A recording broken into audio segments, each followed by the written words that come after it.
Hi everybody, this is Craig Tanner for The Mindful Eye and the Daily Critique. Today's image was submitted by Cam, who is an advanced photographer from California.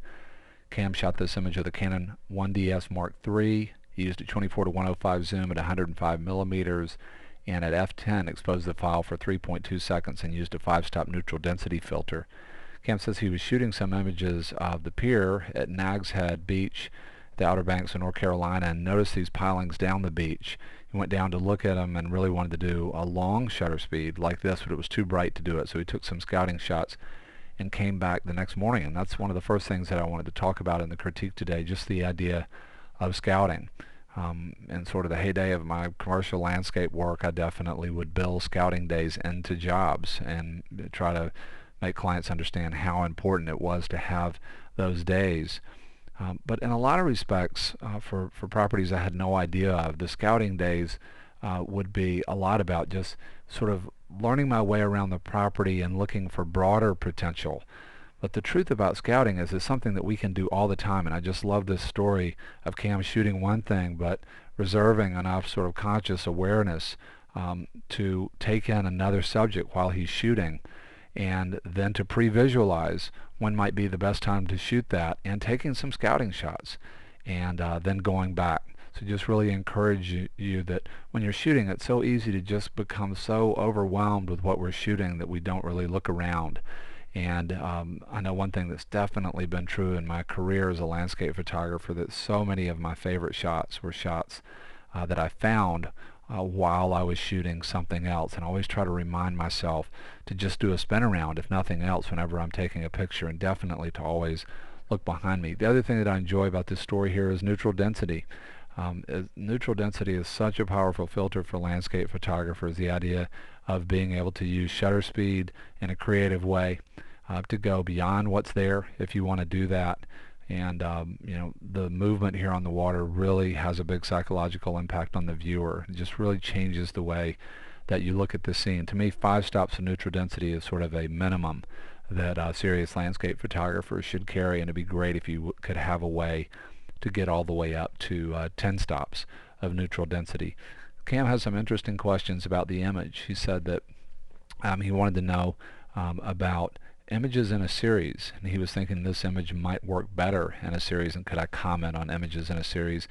He also asked about having more negative space around this subject, and he also said should the top of the image be a little darker. So let's talk about some of those things. First, let me talk about just the image and what I like about it. I've already mentioned that I love the combination of the motion with this real heavy subject, in terms of this feeling like it's anchored. They're pilings, but you really get a strong sense of this being definite. And then the motion of the water. The water itself is really beautiful. It's not just moving. There's a really beautiful movement value from lighter and then darker and lighter and darker, that creates a really strong feeling of form and depth in the water. There's really beautiful overlay on the lower pilings where they look like they're in a cloud, and very, very ethereal, sort of how that's layered. I really enjoy that. Also love the difference between the low pilings and the high pilings, and how this just is simple design, sort of this convergence of energy, and just the movement of these ideas. They're a little bit more random. They don't look like they're sort of placed perfectly, and all of that kind of moves out to this very definite sort of stopping point. 3 is such a powerful concept in so many different ways. The other thing that I really enjoy about this image is the subtle colors that come in here and give this another beautiful layer. It's very subtle, of just something else that gives me a different feeling.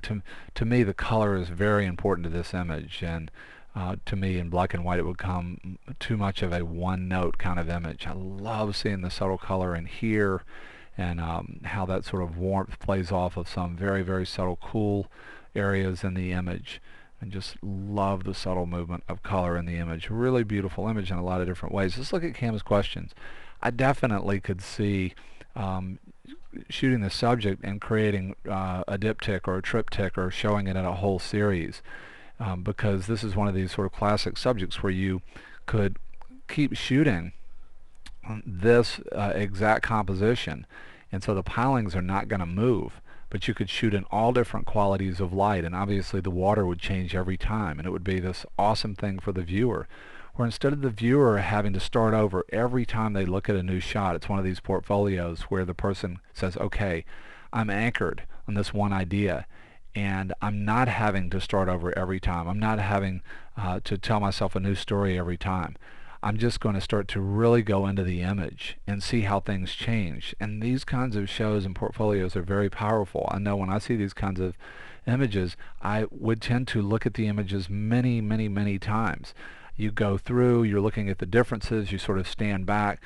To me, telling a story like this actually, because it doesn't require the viewer to keep judging each image on its own, it gives the viewer the opportunity to move much deeper into the concept. And I think this definitely would lend itself to that kind of a portfolio. The other reason that I think that this image would be neat in a series of images is because when I look at the structure of the pilings, it reminds me of very powerful archetypes of communication. It reminds me of the concept of numbers, or the idea of letters, or other forms of communication like Braille, or even the idea of musical notes. There's something about this and the way that it's spaced out, and as you get back from it, you sort of start to get the feeling of communication and language in a lot of different ways. And I think that's another reason why seeing a series of these shots could be very, very powerful. As the water showed up in different places, some of the pilings might be completely hidden, and that might start to sort of change the implied energy of the feeling of language, and I think that would be a very, very powerful concept. Cam had a question about shooting this with more negative space, and I definitely could see that too. One of the things that I'll do a lot of times when I have a very high contrast subject is I will give it a lot of negative space. It's just the idea of dynamic balance. Even though this is a very small subject, it has an enormous amount of visual weight. It's very high contrast. It's also an idea that has a lot of weight just because it is a form of an anchor. And so a lot of times a real small subject that's packing an enormous amount of visual weight can support an enormous amount of negative space, and a lot of times it will make the smaller subject that is very visually heavy a lot more interesting to be able to experience all of that wound up energy and then sort of have it released out into a big area of negative space. I definitely could see a variation on the theme of this shot. And then Cam's other question is, should the top of the image be a little darker? And I would make it darker. You know, one of the things that I think about when I'm composing shots, and then that would also include pre-visualizing how I'm going to finish the image in the darkroom. The other half of photography, a lot of times it's a lot more than half. One of the sort of final things that I think about is containing the eye. When I'm looking in the camera, I kind of go through a sort of a series of things that I look at. Think about helping the viewer get into the image, and then how are they going to move around, and how are the subjects arranged, and then finally, how am I going to contain the eye? And that's particularly true in landscape shots. One of the things that happens in this image is there's such a strong pull to go out to these pilings. And then when it's not very dark at the top, I feel like I can just rush past this and get pulled out, and then it's really bright down in here too, and I feel like I can get pulled out at the bottom. And I would personally try to contain the eye quite a bit more here. I'll show you a layer in curves where I came in and did that. I'm trying to sort of create a visual stop at the top of the image so that you don't get pulled out, and you can spend more time sort of down in this area of the image and actually start to slow down in the middle part of the image. So turn that on and off one more time. So that's on, sorry, and that's off. And then I think I came in and played around with a little bit more local contrast to slow the eye down a little bit more. It's a subtle variation, but that's my take on it. I not only would darken the top, but I'd create a little bit more of a vignetting mask. It's a really beautiful image with this real powerful suggestion of the archetype of language. And I just love Cam's backstory about seeing this while he was shooting another shot, and then taking some scouting shots, and then having a concept and going out the next morning and nailing it down. Would love to see a whole portfolio, of images of this subject. And it's one of the things I'd really encourage you to think about today. Going away from this video, we can get so caught up in making a great picture of that and then trying to make a great picture of that. We put so much pressure on ourselves, and we also train the viewer to actually harshly judge our work, instead of basically saying, look, I'm not going to make you start over every time, and as a result you won't be thinking that I have to start over every time.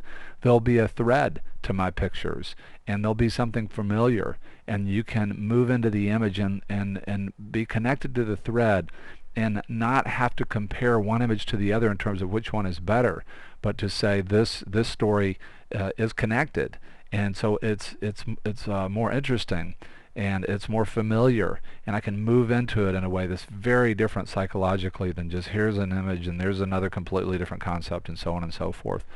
I want to say a big thank you to Cam for sharing this beautiful image with us on the Mindful Eyes Daily Critique. Hope to see you again real soon.